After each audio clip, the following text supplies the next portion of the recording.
আমার গ্রামে। আজ আপনাদের সামনে এই গ্রামের মানুষদের কথা তুলে ধরবো। সাথে থাকবেন, পাশে থাকবেন।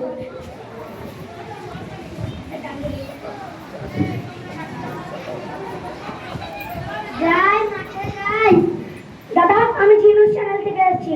আপনি এই গ্রামে থাকেন তো? জি জি হ্যাঁ। আপনার নাম? আমার নাম আব্দুল শেখ। আপনাকে কিছু প্রশ্ন করতে পারি? হ্যাঁ করুন। আমরা তো ধরুন চাষা মানুষ, মূর্খ মানুষ, মাঠে কাজ করে খাই। সহজ প্রশ্ন করবেন। হিন্দুদের জন্য কি বলবেন? তারা কি ভালো নাকি খারাপ? আমাদের গ্রামের যে হিন্দু ভাইরা আছে তারা খুবই ভালো মানুষ। তারা আমাদের বিপদে আপদে পাশে থাকে। কিন্তু তারা তো আপনাদের বাংলাদেশ পাকিস্তান ছেড়ে দিতে বলছে। তাহলে দেখুন, ওগুলো হিন্দু ভাইরা বলে না, ওগুলো বলে রাজনীতিবিদরা, এবং ওরা ওটা বলা করায়। আচ্ছা, আপনি যান। এই যে মুখটা করবি একটু, হ্যাঁ, কথাটা অ্যাঙ্গেল নিবি, হ্যাঁ, ওদের হ্যাঁ দাঁড় করাবি, বাস, হ্যাঁ ঠিক আছে। আপনাদের নাম? আমার নাম শুভ মণ্ডল। আমার নাম বাপ্পা রায়। দাদা, এই গ্রামে তো মুসলিমরা আছে, আপনাদের অসুবিধা হয় না? কিসের অসুবিধা? তারা তাদের মতো আছে, আমরা আমাদের মতো আছি। শুনুন না, তারা তাদের মতো আছে, আমরা আমাদের মতো আছি।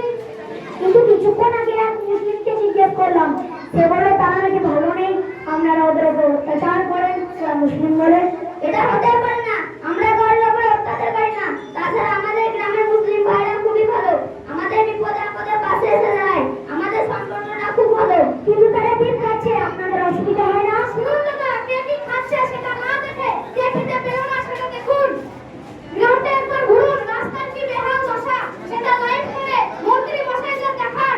ওটা দেখানো আমার কাজ নয়। আচ্ছা, তাহলে আপনাদের কাজ কি? দালালি করা, হিন্দু মুসলিমদের মধ্যে বিভেদ সৃষ্টি করা? মুখ সামনে কথা বলবেন, আমরা সাংবাদিক। সত্যি কথা বললে তো গায়ে লাগবে। ভালো হয়ে কাজ করে না কেন? শান্ত গ্রাম শান্ত করতে এসেছেন আমাদের থেকে। আপনারা নিজেদেরকে পণ্ডিত মনে করেন।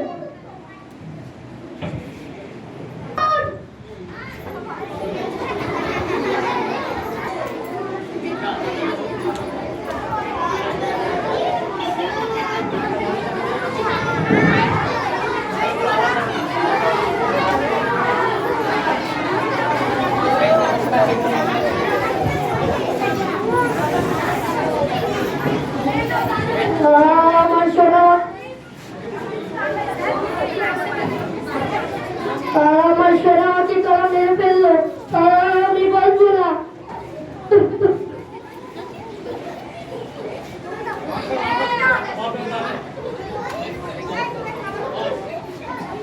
বাবু, বলো, তারা খুব করলো, ওদের আমার কাছে নিয়ে এসো, ওদের বিচার আমি দেব। আমাদের মতো গরিব মানুষেরা যে বিচার পাবে না, হে ভগবান, তুমি যদি সত্যি থেকে থাকো, এর বিচার তুমি করো।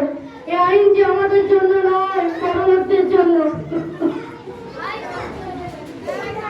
হাই ভগবান, এই বাচ্চাটির মতো আর কত বাচ্চাকে মরতে হবে, আর কত মেয়ের প্রাণ যাবে?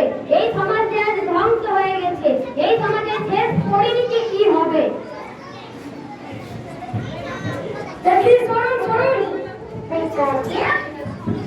এই বাচ্চাটার বাবাকে? জি স্যার, আমি ওর বাবা। এই রাতে কোথার জন্য নিয়ে যাও।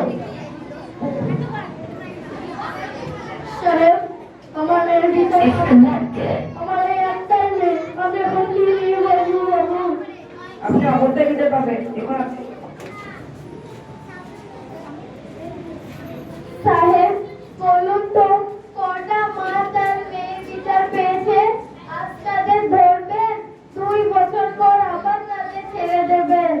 আমরা যে মেয়ে এই পুরুষতান্ত্রিক সমাজে, আমরা যে বড় অসহায় স্যার, দয়া করে আমার মেয়ের বিচার পাইয়ে দেন স্যার। এই চলো।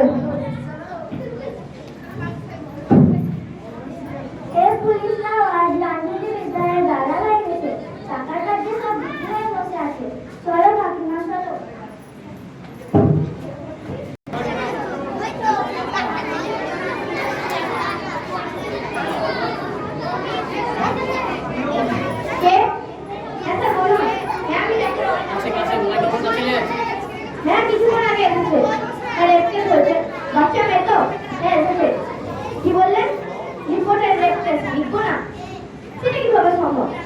হ্যাঁ স্যার, কিন্তু আর 2 হলে ভালো হতো। আসলে বুঝতেই পারছেন জটিল ব্যাপার আছে। আচ্ছা স্যার, থ্যাংক ইউ। তাহলে স্যার ওই চালাকি করে দিন। আচ্ছা স্যার, আচ্ছা। ও নিয়ে আপনি কিছু ভাববেন না, ওটা আমার উপরে ছেড়ে দেন। ওকে।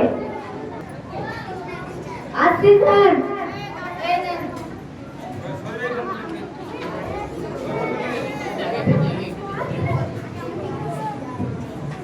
আসবো স্যার? হ্যাঁ শুন, বলুন। বসুন বসুন। স্যার, আমরা শুনলাম আমার মেয়ের পক্ষে আপনি কেসে রয়েছেন। সাহেব, আমরা বিচার পাবো তো?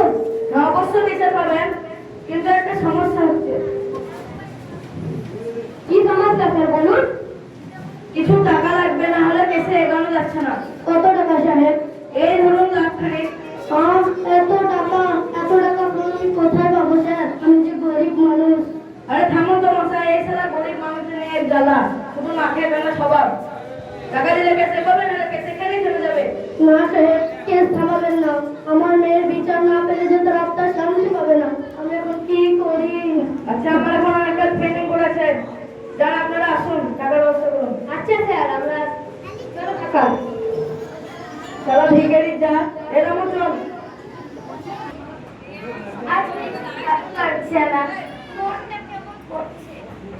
কেন গো কাকিমণি, কিরকম লাগছে?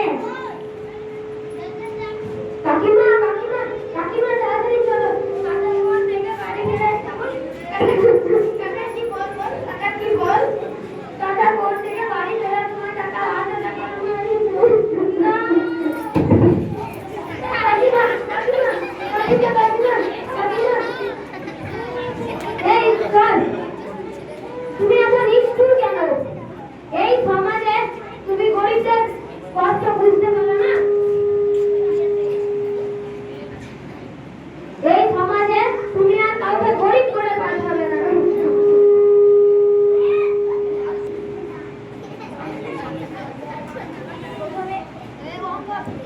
প্রথমে বাচ্চা, পরের বাবা এবং তার পরে পরে এই মায়ের মৃত্যু। এর জন্য দায়ী কারা? সমাজে কিছু কুলাঙ্গার সরকার, নাকি ডাক্তার, নাকি পুলিশ, নাকি সাংবাদিক, নাকি রাজনীতিকরা? কারা এর জন্য দায়ী? আসলে এর জন্য দায়ী আমরাই, আমাদের মতো মানুষেরা। আমরা বাচ্চাদের শিক্ষা দিই চাকরি পাওয়ার জন্য, প্রকৃত মানুষ হওয়ার জন্য শিক্ষা দিই না। আর যদি আমরা প্রকৃত মানুষ হতাম, তাহলে আর এই ছোট শিশুদের মৃত্যু দেখতে হতো না। তা আমাদের কাছে এখন মানবিকতা, দয়া, মায়া, মমতা কিছুই নেই। তাই আসুন আজ এই স্বাধীনতা দিবসের দিনে আমরা বাচ্চাদের প্রকৃত শিক্ষা শিক্ষিত করে তুলি এবং আমাদের